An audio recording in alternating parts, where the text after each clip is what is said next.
Salam guys, j'espère que vous allez bien. Moi ça va super bien. Tey dañ ñëw si beneen vidéo tey nag dama leen wan ni ñu amee ay pièces. gars yi balaa ñoo continuer vidéo wax leen ngeen like vidéo ngeen partage surtout ngeen abonné wu te boo leen abonné wu ba pare ngeen activer cloche de notification pour ngeen bañ a rater benn ci suñu vidéo yi nga xam ne ñooy génn après.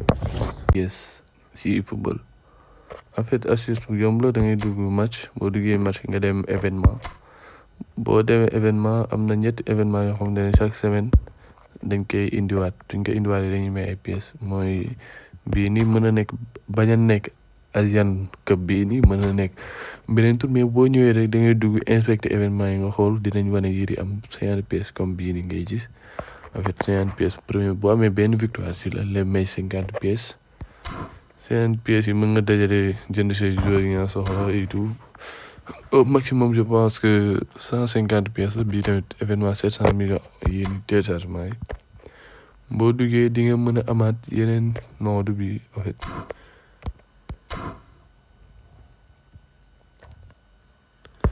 événement voilà ligue BBVA bii nii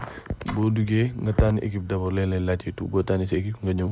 boo gagné benn match da ngay am ay pièces mi ngi nii 50 pièces boo ko boolee muy nekk 100 pièces te amaan na beneen événement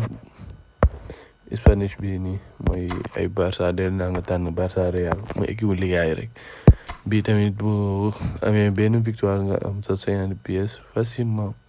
boo ko boolee mën nga am 50 pièces 150 pièces facilement ngay am